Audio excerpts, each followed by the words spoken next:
Liverpool are having a very interesting campaign this season. They have scored 52 goals in 20 Premier League matches, which is an average of 2.6 goals per match in the league. In the Champions League this season, they have also scored 17 goals in 6 matches, which is an average of 2.83 goals per match. This is their highest ever goals per match mark since Klopp has joined the club, showing that this season he has made this Liverpool team even more dangerous on the attacking side of the game. So how has Klopp managed to do this with no transfer moves of frontline players? The first and main switch that has caused the uptick in goals is the addition of Diogo Jota. In the league this season, Jota has 10 goals in 19 appearances, with a .66 goals per 90.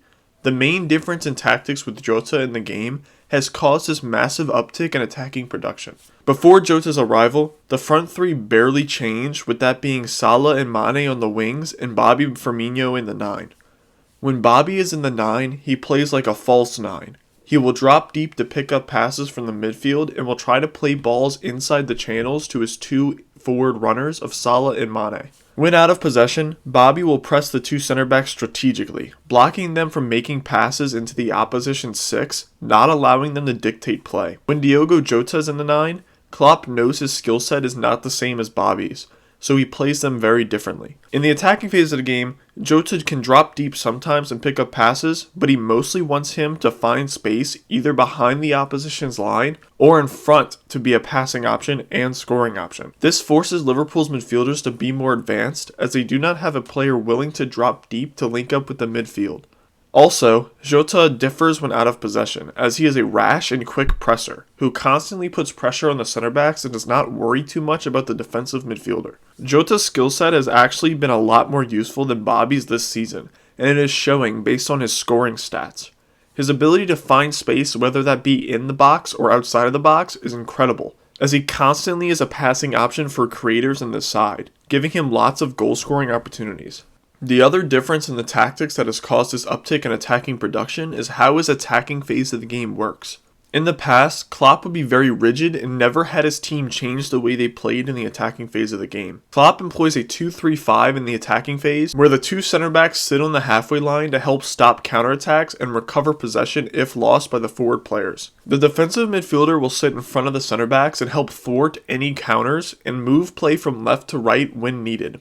The two central midfielders will be wide and link up with the forwards and cover the fullbacks if needed. The two fullbacks play as wide wingers looking to cross the ball into the box. The two wingers play as inside forwards, and the 9 plays on the edge of the box to link up with the two forwards. This culminated into a team that constantly played crosses into the box in hopes of their players finding space to finish chances. Last season, Liverpool's opponents would exploit this by sitting deep with tall center backs and allowing Liverpool to constantly play crosses into the box from the wider areas. These crosses from the byline are the easiest crosses to defend because the opposition center backs are in perfect position to block any of them.